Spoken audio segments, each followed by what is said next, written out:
Tan Business Channel Online Television ikitangaza kutoka jijini Dar es Salaam, Tanzania. Karibu kwenye kipindi chetu cha Dira ya Ujasiriamali, na leo nitazungumzia mbinu ambazo ni rahisi kuzitekeleza ili uweze kufanikiwa kuanzisha biashara ya duka kupitia kwenye internet. Mimi ni mtangazaji wa kipindi Ali Mwambola. Wauza nguo kwenye miji mikubwa ikiwa ni pamoja na Dar es Salaam, Arusha, Mbeya, Mwanza na kadhalika wanapata changamoto nyingi wanapofanya hiyo biashara ya nguo. Sasa nitajaribu kuelezea kwanza changamoto wanazopata. Alafu pili nitakuja kuelezea jinsi ya kuanzisha duka la nguo kwa kupitia internet, na utaona mwenyewe jinsi ambavyo hizo changamoto wanazopata hawa wafanya biashara wa nguo kwa kutumia mtindo wa kawaida tuliozoea zinaweza kutatuliwa na duka la internet. Sasa tuchukulie mfano hapa Dar es Salaam. Kama unataka kuanzisha duka la kuuza nguo, changamoto ya kwanza kubwa ni wapi utaanzisha hilo duka. Sasa kwa hapa Dar es Salaam kuna maeneo ambapo kodi za sehemu ya kufanyia biashara zipo juu na sehemu nyingine ziko chini. Sasa kama unataka kuanzisha kwa mfano maeneo ya Kariakoo, pale kodi za jengo au sehemu ya kufanyia biashara ziko juu sana. Kama una bahati sana unaweza kupata kodi ya 300,000 au 500,000 kwa mwezi. Lakini kuna sehemu nyingine nasikia kodi ziko mpaka 1,000,000 kwa mwezi. Sasa utaona ni gharama kubwa sana. Vinginevyo itabidi uende kwenye uchochoro huko au sehemu zisizokuwa na yani unapoweza ukakosa wateja kwa sababu ni sehemu ambazo ziko nje sana. Huko ndio utapata kodi ambayo ni rahisi. Sasa changamoto kubwa ni kodi ya pahali utakapofanyia biashara. Changamoto ya pili ambayo nao ni kubwa ni swala la mtaji, kwa sababu nguo kwa mfumo huu wa biashara ya nguo ambao mimi naweza kusema umepitwa na wakati, inabidi ununue nguo. Sasa kununua nguo kuna mawili.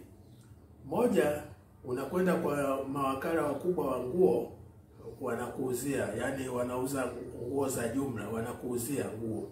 Sasa wakikuuzia na wao wanaweka sehemu ya faida wanaweka hapo. Kwa hiyo unaweza kukuta unanunua nguo kwa bei ya juu. Matokeo yake na wewe sasa itabidi wateja wako uweke bei za juu zaidi za nguo. Kwa hiyo unaweza kukuta nguo zako zinakuwa ghali na wateja wanashiba. Kwa hiyo kwanza ni hilo swala la manunuzi, kwa maana kwa inabidi uwe na mtaji mkubwa wa kununua nguo alafu zinakaa hapo dukani. Sasa saa nyingine zinakuwa zinachelewa kuuzika, na unaweza kukuta wengine wanachukua mkopo benki kwa ajili ya kununua hizo nguo. Una benki unalipa riba na nguo bado hazijauzika. Kwa hiyo inakuwa ni changamoto kweli. Changamoto nyingine ni kwa unapopata pango la kufanya biashara ya duka la nguo, mwenye hilo jengo anakupa chumba. Sasa wewe mwenyewe uanze kutengeneza makabati, sijui frame za kuweka nguo, sijui sehemu ya watu wanataka kujipima, kubadili sasa hizo nazo ni gharama nyingine zinaongezeka. Kwa Dar es Salaam pana joto hapa, inabidi ununue ceiling fan au ununue hata AC. Kwa hiyo unaona gharama zinavyozidi kuwa kubwa. Kwa hiyo nayo inakuwa ni changamoto sana. Changamoto nyingine sio changamoto search, lakini naweza nikasema ni limitation, yani mapungufu. Ni kwa duka lako wewe unaanzisha hapa Dar es Salaam, kwa mfano unaanzisha maeneo labda tuseme ya Mwenge. Ina maana wateja wako watakuwa ni sehemu kubwa, wateja wako ni wanaoishi maeneo ya Mwenge. Labda mara moja mtu ametoka na gari yake au kapanda daladala, alikuwa anapita ndio analiona duka lako. Kwa hiyo sasa utakuta wateja unaowapata ni wachache sana au ni wa eneo moja tu. Uwezo ukamuuzia mtu nguo zako, mtu wa Mwanza au sio tu mtu wa Mwanza, hata hapa mtu wa Buguruni au mtu wa Ilala sio rahisi kulifahamu duka lako ambao liko Mwenge. Kwa hiyo nao ni changamoto nyingine. Changamoto nyingine ni gharama za kuendesha hiyo duka. Kwa sababu sijui kama utakuwa unauza wewe mwenyewe kila siku. Kwa hiyo kuna uwezekano mkubwa ukaweka mfanyakazi ambao utakuwa unamlipa mshahara. Na kuna sasa mambo mengine ya kulipa kodi. Kodi hiyo inaweza ikawa tofauti kidogo, labda nitakuja kuelezea baadaye. Lakini leseni, swala la kulipa leseni ya duka, hilo linaweza likaepukika. Kwa sababu nitakuelezea hapo baadaye kwa nini nasema hivyo. Kwa kifupi ni kuwa kuna changamoto nyingi kwa wale wanaofanya biashara ya kuuza nguo kwa kupitia huu mfumo wa kuwa na duka, unaweka nguo alafu unauza. Sasa labda tuingie sehemu ya pili ambayo ni ya kuuza nguo kwa kutumia internet. Mimi nazungumzia hili swala kwa sababu mimi nimeshafanya hiyo biashara. Kwa hiyo sio kwa ninakudanganya, ninazungumza kitu ninachokifahamu. Ni kwa kwenye swala la kuuza nguo kwa kupitia internet. Kwanza swala la duka. Sijui kama mtanielewa. Unajua kuna duka liko internet. Kwa hiyo badala ya wewe kuchukua frame, kununua mahali, kukodi mahali alafu unajaza nguo zako, kwenye internet nako kuna duka. Kwa hiyo kuna applications mbalimbali, siwezi kuzitaja majina hapa, lakini ukiingia kwenye internet utaziona, ambapo huko kuna maduka. Sasa wewe unachofanya unalipia kwa mwezi ili kuone, yani kumiliki duka la kuuza nguo. Na gharama zake sio nyingi, unaweza kukuta dola 20 hivi kwa mwezi. Sasa tukizungumzia dola 20, tunazungumzia kiasi kama shilingi 52,000, 53, tuseme labda 55 kwa mwezi. Sasa hapo ni kila kitu. Uhitaji kununua makabati, uhitaji kununua sijui mafeni sijui, na hivyo vitu vyote havipo kwa shilingi 50,000 tu. Kwa hiyo sasa unanunua duka kwenye internet. Sasa hilo duka linakuwa na kila kitu. Kwa maana sasa kinachofuatia, hawa wenye duka, maana hiyo ni application, wanakushauri mahali ambapo unaweza ukanunua nguo. Kwa hiyo unaweza ukanunua nguo kutoka Uchina, unaweza ukanunua nguo kutoka Ujerumani, unaweza ukanunua nguo kutoka Ufaransa, Uingereza, Marekani. Kwa hiyo popote, unajua sasa hivi watu wako conscious sana mambo ya mitindo. Kwa hiyo sasa faida kubwa ya duka la mitandaoni ni kuwa unakwenda na trend ya ilivyo sasa hivi ya nguo. Sio mambo yale sasa wewe umeduka hiyo mfumo nayoita wa zamani, ni kuwa wewe nguo umenunua mwaka jana mpaka leo haijauzwa. Inawezekana kwa upande wa fashion imeshapitwa na wakati, lakini unaendelea kuuza. Utafanyaje? Uwezi ukaitupa, umenunua kwa gharama kubwa. Kwa sasa kwenye ile duka wanakuambia, wanakuelezea unaweza ukapata nguo kutoka hapa. Kwa hiyo unachofanya tu una click link, tayari unakuwa unapata supply kutoka kwa hao watu. Kwa hiyo ni advantage mojawapo ambayo swala la kutumia mtaji mkubwa kununua nguo halipo. Sasa kwenye ile application au kwenye hilo duka, mfumo wake kidogo nataka kufanana kwa wale ambao wamewahi kununua magari kutoka nje, kwa mfano Japani.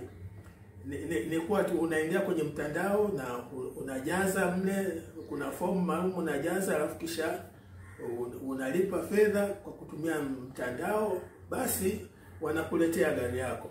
Sasa na haya maduka sio maduka ya Waswahili au watu wa babashiri, ni maduka makubwa ya kimataifa. Kwa mfano mimi nilikuwa nalitumia ni duka la wa Marekani. Kwa hiyo ni duka ambalo hakuna mambo ya kuchiti ya kudanganya danganya. Kwa hiyo sasa hilo duka sasa lina kila kitu amepanga mle ndani. Kwa maana kwa mtu anaingia kwenye hilo duka anaziona nguo au viatu, wewe sasa mwenyewe unachagua unataka kuuza nini. Sasa akishaona ana click tu sehemu kwa nataka hii nguo. Kwa hiyo wao inasema okay, sawa, asante kwa kutaka hii nguo. Hii nguo gharama yake kiasi fulani. Of course kule unakuwa umeshaiona, nakwambia hii nguo kiasi fulani. Kwa hiyo umeshakubali unaitaka. Ukiklik pale inakwambia okay, sawa. Alafu inakupeleka kwenye sehemu ambayo ya kufanya malipo. Ambayo malipo ni kama hivi tunavyofanya kwenye kutumia kwa simu. Kwa maana kuwa unabonyeza inakuuliza wanatumia debit card.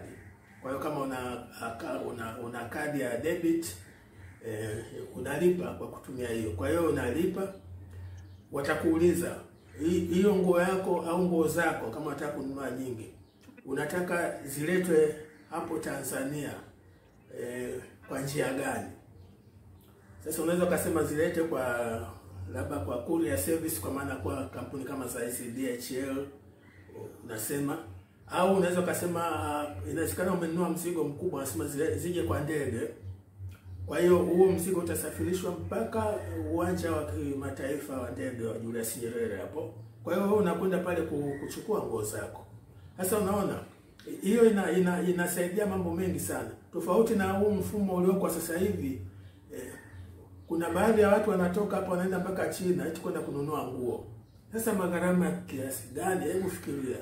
Ulipe kwanza nauli ya ndege, malazi kule nani. Sasa hivi vitu vyote unavifanya kwenye internet tu. Wewe unachagua, na yale makampuni makubwa nayo yanao supply hizo nguo. Ikishalipa watu wanakuletea tu message tu na sasa labda nije sasa kwenye swala la kwa nini wewe huhitaji mtaji mkubwa? Kwa sababu hizi nguo hununui wewe. Unaona? Kwa huo mfumo ulivyo, wewe unakuwa ni kama muuzaji wa jumla. Kwa hiyo sasa wale wateja wanapokuja, wanapoona wanahitaji nguo, wakiklik inawaambia walipe. Kwa hiyo wanalipa. Sasa wakishalipa, ule mlolongo wote wa jinsi ya kupata hizo nguo kama kwa ndege au kwa courier service na nini, wote wanaomaliza hao wateja kwa kujaza. Na wao wanacholipa ni mara moja tu. Kwa hiyo hawalipi mambo sijui ya kubeba sijui kwa ndege, kwa yani hizo gharama zote zinakuwa inclusive, zimewekwa hapo. Kwa hiyo akishalipa tu wanamwambia nguo yako utaipata baada ya wiki moja kwa mfano. Kwa hiyo wanamjulisha. Kwa hiyo mawasiliano sasa yanahamia kwa mteja na hao jamaa, sio wewe. Wewe sasa unachopata, unapata commission kutokana na yule jamaa alivyonunua hiyo nguo. Wewe una asilimia fulani unapata. Kwa sasa wewe kila nguo inavyouzwa wewe unapata asilimia zako. Unaona?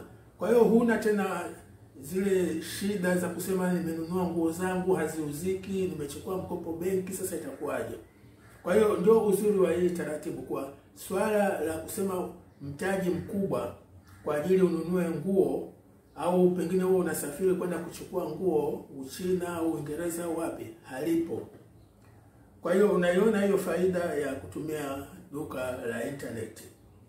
Sasa kinachobakia tu sasa uwe ni mtu ambaye unaelewa sana mambo ya kupromote products zako kwa kutumia internet. Hilo ndio jambo la msingi. Lakini unaweza kutumia kijana wako, vijana sharp wengi tu, kwa maana kuwa inabidi utangaze hilo duka lako kwa kupitia kwenye internet, kwa maana kwa kutumia Instagram, kwa kutumia YouTube. Tena YouTube wameweka kabisa, kuna sehemu yao kabisa. Tena wao wana encourage kabisa watu wauze vitu kama hivyo, nguo nani, kupitia kwenye YouTube channel. Kwa hiyo unaweza ukatumia YouTube channel, unaweza ukatumia Facebook, unaweza ukatumia Instagram na mitandao mingine kufanya hiyo biashara yako ya nguo. Kwa hiyo nafikiri nimeongea vya kutosha. Nimejaribu kufupisha maana mambo ni mengi na kipindi muda wake ni mfupi. Kwa hiyo ninachotaka kukwambia, kama una wazo la kuanzisha biashara ya nguo, achana na hilo wazo ambalo limepita na wakati la kutafuta sehemu ya kulipa jengo, alafu utafute mtaji wa kuagiza nguo au kununua nguo hapa. Utafute kijana au dada wa kuwa dukani pale anauza nguo. Hizo zote ni gharama. Lakini pia kunakuwa na limitation, kwa sababu hilo duka lako utakuwa unauza nguo kwenye eneo tu unalofanya hiyo biashara. wakati ili duka la internet mimi kuna kesi nilikuwa naona unaweza ukauzia hata watu ambao wako Uganda, unaweza ukauzia watu ambao hata wako Burundi. Ni jinsi tu unavyolitangaza kwenye internet, wakilifahamu wanaingia, wanaona kuna nguo nzuri au kuna viatu vizuri au kuna sidiria sijui kuna sketi kuna nini. Kwa hiyo wao wakishaingia hapo, mawasiliano sasa yanahama kwako, yanakwenda kwa wale jamaa. Kwa hiyo vitu vyote uko unafanya kwa kuwasiliana na huyo mteja wako, wewe mwisho wa siku tu unaletewa tu statement kwa huyu mteja amenunua nguo, kwa hiyo wewe commission yako ni hii. Mwisho wa mwezi wanapiga hesabu ya commission unaopata, maisha yanaendelea. Kwa hiyo kwa kifupi ni hilo kuhusiana na swala la kuanzisha biashara. Njia rahisi kabisa ya kuanzisha biashara ya nguo kwa kupitia internet. Naomba nimalizie hapo na waomba muendelee kuangalia kipindi chetu cha Dira ya Ujasiriamali ambacho kinatangazwa kupitia online television ya Tan Business Channel. Na hiki kipindi kiko kila siku Jumatatu mpaka Jumapili saa 3 usiku kwa saa za Afrika Mashariki. Kila siku inakuwa na mada maalum, na leo tumezungumzia swala la kuanzisha biashara ya nguo kupitia internet. Kesho kutakuwa na swala lingine au mada nyingine. Asanteni kwa kunisikiliza, karibuni tena.